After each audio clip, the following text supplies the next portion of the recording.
Can you get a shot of this gun? Out of it.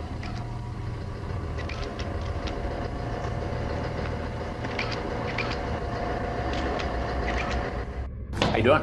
All right. Can you have a seat over in that chair, please? I was looking up to see how to get to where you are.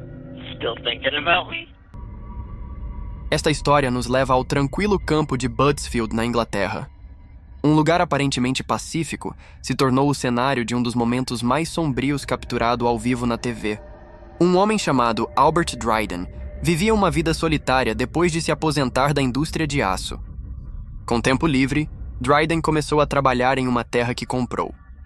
O objetivo dele era construir um pequeno bangalô para que sua mãe idosa pudesse ficar no verão e, supostamente, um abrigo de fallout para si mesmo.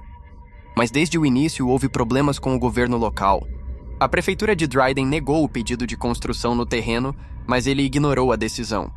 Ao invés de construir uma casa do jeito tradicional, ele cavou fundo na terra e iniciou a construção subterrânea, afirmando ser uma casa em um buraco.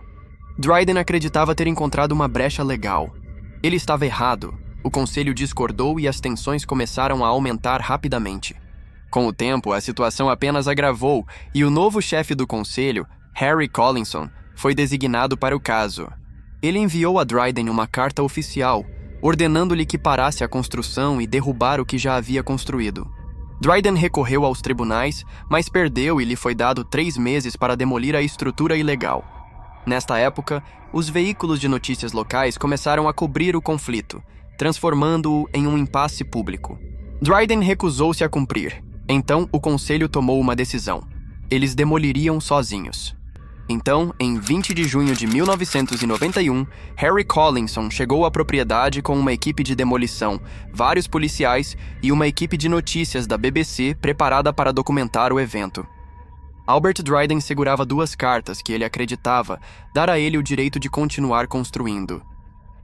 Read that. That's an official letter, and there's an appeal in. There's an inspector coming out on this site in 5 weeks' time. Well, it doesn't say that. Where does it say Well, that? I have another letter confirming that. Can you show me the other I'm letter? not going to show you the other letter, but this chap's coming out in 5 weeks' time. Well, all as I'm asking is to wait 5 weeks for the outcome, maybe 6 weeks. It'll take a week after he's been out. I'm satisfied, Albert, that there's nothing in these documents that affects the legality of the enforcement notice that the inspector has confirmed. Seu pedido de mais tempo foi ignorado. A frustração dele rapidamente se transformou em raiva, a voz dele aumentou, o tom tornou-se mais agressivo. If you don't open the gate, now we'll obviously have to take the fence down with the machine. So, if you want, you can have some time to remove the fence yourself to minimize the damage. Do you want to do that? Any damage that's subsequently caused as a result of you preventing us doing that will be your liability. Well, you might not be around to see the outcome of this disaster. Now, you've been warned. Can you explain what you mean by that, Albert? Well, I'm not going to explain, but if you had any sense, you would go away now and wait 5 weeks for the outcome of that. Right? That's my last word on it. If you show me the letter referring to the 5 I can't weeks show you delay, the letter. we will Yes, consider. I've told you where the letter is. Neste ponto, de acordo com o plano original, a tripulação deveria ter recuado, mas eles não o fizeram, e Dryden começou a ameaçar diretamente, avisando Collinson a não pisar em sua terra. Harry permaneceu firme, se recusando a recuar, determinado a cumprir a ordem. Dryden tirou uma pistola e apontou diretamente para Collinson. Collinson, calmo, mas preocupado, pediu ao cinegrafista da BBC para capturar a arma. Can you get a shot of this gun? Out of it.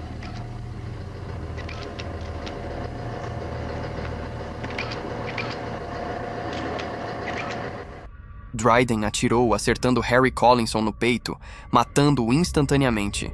Depois apontou a arma para a multidão e atirou novamente. O repórter Tony Belmont correu para se esconder. We were standing watching what was going on, and then a shot rang out. The chief kind of fell to the ground, and I felt a shot in the arm, and I've clearly been shot here in the arm. A cena desandou em caos. Pessoas gritaram e correram para se esconder. Repórteres e equipes de câmera caíram ao chão e entre eles estava o jornalista Tony Belmont, quem estava filmando por perto. Estávamos parados, observando o que acontecia. E então ouviu-se um disparo. O planejador-chefe caiu. E senti um tiro no meu braço. Claramente fui atingido aqui no braço. Ficou claro que 2 pessoas foram feridas. Um jornalista da BBC e um policial, mas não havia sinal de Harry Collinson. É provável que ele ainda estivesse exatamente onde caiu, já morto. Dryden alegou que sua terra estava minada com armadilhas e explosivos. Ele alertou a polícia para não entrar. Após algumas horas tensas, os policiais o prenderam, sendo acusado de homicídio e condenado à prisão perpétua. Apesar da violência do dia, Dryden ganhou um segmento inesperado. Ao longo dos anos, a história dele tornou-se lenda. Em 2017, após sofrer um derrame massivo, Albert Dryden foi libertado da prisão por motivos de compaixão, morrendo no ano seguinte.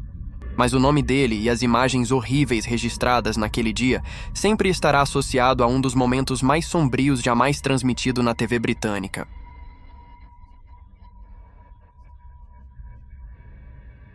No Chile, houve um programa de jogos na TV que muitos telespectadores viam como diversão inofensiva. Ao longo de sua exibição, foi considerado um sucesso, divertido, amigável para a família e sem nada de extraordinário. É por isso que muitas pessoas que assistiram a isso provavelmente seriam surpreendidos vê-lo em um vídeo assim, porque não era o tipo de programa onde você esperaria algo sombrio. Isso era verdade até um dia fatídico em setembro. La prueba, y ahí sí elonga los brazos, Katy Contreras también, y ayuda, en este caso... Por favor, quiero que paren la competencia. Quiero que paren la competencia, por favor. Nos acaba de llegar una información muy difícil de entregar. No habíamos querido decir nada antes de chequear bien lo que estaba sucediendo porque compromete a personajes del canal. Naquele dia tudo mudou. O anfitrião Jean-Philippe Creton, a meio de orientar os concorrentes em um desafio acirrado, parou de repente, com expressão visivelmente abalada. Um terrível acidente aconteceu cedo naquela manhã. Um grupo de TV e funcionários embarcaram em um avião militar e seguiam para a ilha Robinson Crusoe para documentar os esforços de recuperação do devastador terremoto de 2010. A equipe não chegou. Jean-Philippe então entregou a notícia devastadora ao país inteiro, ao vivo na televisão. O avião havia caído no mar e todos a bordo foram mortos. A perda foi avassaladora, não apenas para o público, mas especialmente para a TV. Nos dias seguintes, equipes de busca resgataram destroços, resíduos e os restos do avião. Corpos foram encontrados flutuando perto do local do acidente. O avião enfrentou ventos fortes, causando 2 falhas na pista de pouso. Na terceira tentativa, os pilotos fizeram uma grande curva, mas o avião sumiu do radar. Investigadores acreditam que o avião acabou o combustível antes de mergulhar no mar. A interrupção da transmissão foi amplamente considerada um dos momentos mais assustadores. Mas o que veio a seguir foi ainda mais perturbador. Os mergulhadores explorando o local do acidente descobriram algo surpreendente. O cinegrafista da rede estava filmando nos momentos antes do acidente. Ele capturou imagens de todas as pessoas a bordo, sorrindo e conversando. Esses foram os últimos minutos de suas vidas. Dentro de uma das câmeras resgatadas, investigadores encontraram um cartão SDC contendo 6 imagens misteriosas. À primeira vista, as fotos não faziam sentido, mas com um pouco de melhoria digital, algo ficou claro. Em uma das imagens apareceu uma vista para fora da janela do avião, o que tornou essa descoberta ainda mais arrepiante. A foto foi tirada após o avião atingir a água. O cartão SD não foi encontrado na câmera. Relatou-se que havia sido selado em uma garrafa d'água vazia. Uma tentativa aparente de proteger os dados do dano da água salgada. Se for verdade, isso significaria que a cinegrafista Romina Irarrázaval sobreviveu ao acidente inicial e então tentou salvar as provas enquanto o destroço afundava. Se essa teoria for correta, Romina pode ter afogado sozinha no escuro enquanto seu último ato foi tentar preservar a verdade. Até hoje, o anúncio durante a transmissão, material recuperado e as fotos estranhas juntam-se para formar uma das histórias mais assombrosas capturada ao vivo na TV. Quase 19 anos atrás, uma estranha história começou a ser noticiada nos tabloides britânicos. Trata-se de um homem chamado Mick Philpott, alguém que à primeira vista não parecia o tipo de pessoa quem acabaria nas notícias. Ele não buscava fama. Mas a forma como ele vivia fez dele uma sensação na mídia. Na época, Mick tinha quase 50 anos. Ele teve 15 filhos com 5 mulheres diferentes. 2 dessas mulheres moravam com ele e ele alternava entre as casas delas em um triângulo amoroso, como muitos descreveram. Mas não era apenas a incomum situação de vida ou o número de crianças que chamaram a atenção. Era como se Mick evitasse o trabalho totalmente. Ele vivia à custa de benefícios governamentais, enquanto a esposa e a namorada grávida dele tinham empregos de tempo integral. A história pode parecer bizarra ou até um pouco cômica, mas havia algo muito mais sombrio por trás. Mick tinha o hábito de alvo vulneráveis, meninas jovens. Ele as adestraria e, eventualmente, as engravidaria. Sua esposa, Mered, tinha 18 anos quando começaram a namorar e ela nem era a mais nova. Quando Mick tinha 37 anos, começou um relacionamento com uma garota de 14 anos. Ele também tinha uma longa história de violência. Mick era conhecido por abusar de suas parceiras tanto fisicamente quanto emocionalmente. Em um caso, ele esfaqueou sua ex-namorada 12 vezes, depois apontou a faca para a mãe quando ela tentou ajudar. Ele disse que não gostava do tempo que a mulher passava cuidando miraculosamente de um bebê. Mick foi condenado a 7 anos de prisão e foi libertado na década de 1980, voltando rapidamente ao seu antigo comportamento. E algo ainda mais chocante. O governo continuou a apoiar seu estilo de vida através de benefícios. Quando os jornais voltaram a noticiá-lo, era principalmente sobre o crescente número de filhos dele. Mick usou essa plataforma para reclamar que o apoio de seu governo não era suficiente. Finalmente, os produtores de TV notaram e convidou Mick e suas 2 parceiras para o programa de Jeremy Kyle. Esse episódio mostraria o temperamento de Mick.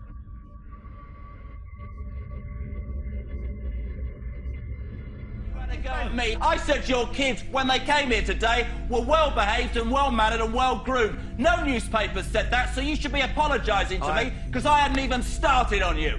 Listen, you want to start? You start! You start! Tupac Ken! Tupac Ken! Are you sure? I did nothing. Numa altura, Maureen e Lisa Willis, a esposa e a amante dele, foram convidadas para falar sobre o relacionamento. Surpreendentemente, ambas as mulheres disseram estar felizes e não viram nada de errado no arranjo. Do you not get slightly peeved that she is Mrs. Mick and you're Mistress Mick? I'm being serious. No, I don't. You don't bother me one bit. O anfitrião parecia frustrado. Ele esperava drama, talvez até um colapso, mas obteve o oposto. 2 mulheres calmas defendendo sua vida compartilhada com Mick. Where is your dignity? You're 22. Don't you want a bloke to yourself? He just said I agree with you. When you grew up, did you think you were going to share your bloke with another woman? I didn't actually know. But 2 mums is better for all the kids.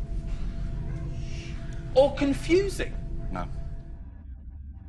Depois disso, o interesse público diminuiu. Os tabloides seguiram em frente. Mick, as parceiras dele e seus 15 filhos saíram das manchetes até 2002.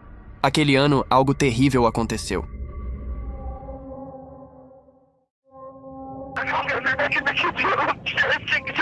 Yeah, terrorist house. Yeah, we've got the police on the way. Have you any idea what's caused the fire? I've no idea, mate, but it's woke up my day long. There's smoke everywhere.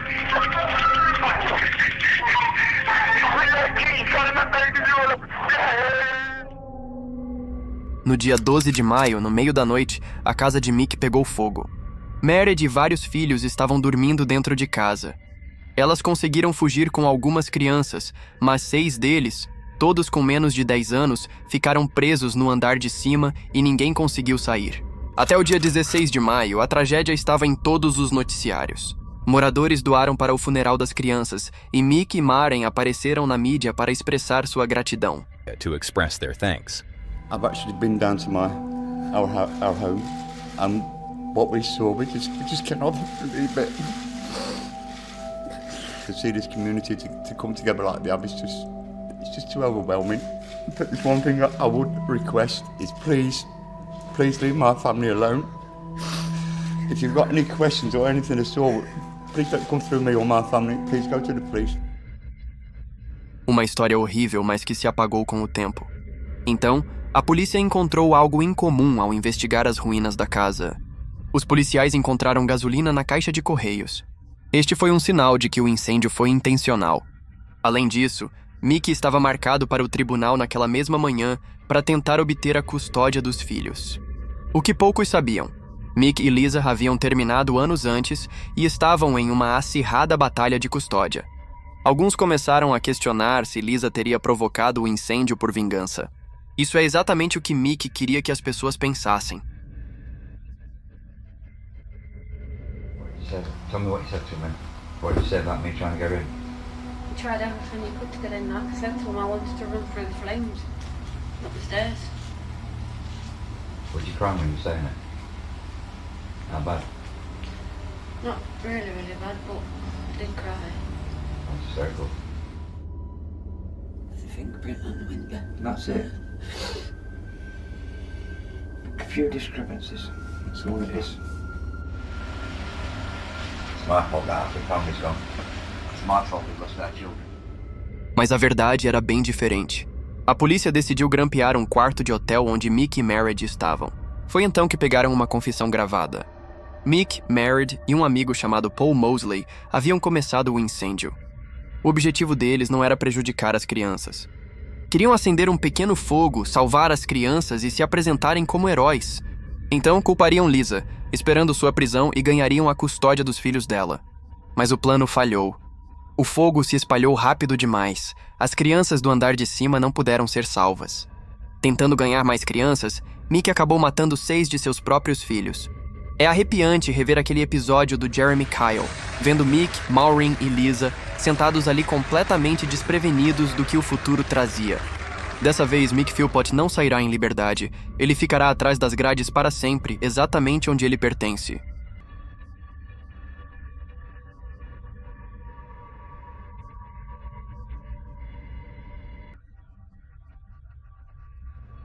A televisão sempre foi uma janela para o mundo.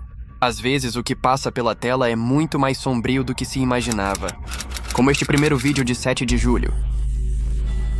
O apresentador de TV Beto Ortiz entra no estúdio para o primeiro episódio de um novo programa de entrevistas peruano El Valor de la Verdad. Os concorrentes são presos a um polígrafo e perguntaram questões profundamente pessoais. Se responderem verdadeiramente, a cada rodada, eles ganham mais dinheiro. As perguntas vão ficando mais desconfortáveis à medida que o jogo avança. Há mais uma regra. O concorrente está sentado ao lado de seus entes queridos. Essas perguntas frequentemente os envolvem. O programa rapidamente ganhou notoriedade por seus momentos constrangedores e dolorosos, mas também por ser viciante de assistir. Este primeiro episódio foi totalmente inusitado. A candidata era Ruth Thalia Sayas Sanchez, uma trabalhadora de centro de atendimento de 19 anos. Ela entrou no programa com o sonho de se tornar famosa. Ao lado dela estavam seus pais e o namorado dela, Brian Romero. Levia Ruth cresceu na pobreza, e o prêmio em dinheiro poderia ter transformado sua vida. Ela respondeu todas as perguntas com brutal honestidade. Numa ocasião, ela admitiu desejar ser branca. Noutro, disse se sentir envergonhada com os modos de seus pais.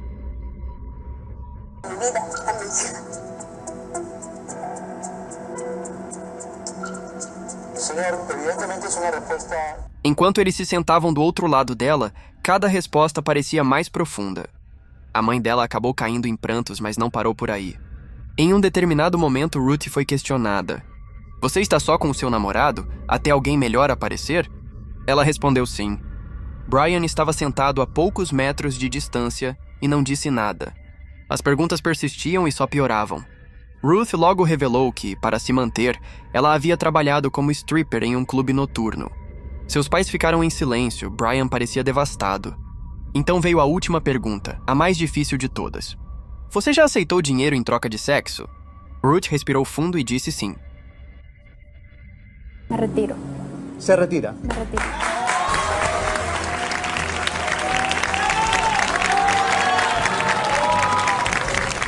Ela estava a apenas 3 perguntas do prêmio principal, mas o programa terminou aí. A reação foi intensa. Alguns telespectadores elogiaram Ruth por sua honestidade, chamando-a de corajosa. Outros a criticaram por humilhar sua família, especialmente Brian, diante de todo o país. Ainda assim, o episódio se tornou um grande sucesso. A rede o exibiu por 12 semanas consecutivas. Ruth tornou-se instantaneamente famosa, aparecendo em programas de notícias e talk shows. ela finalmente conseguiu o que queria: dinheiro e uma nova vida. Ela saiu com 15 mil almas, aproximadamente $5.800 na época.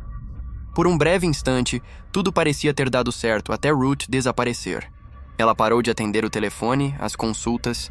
Sua casa ficou desabitada por dias.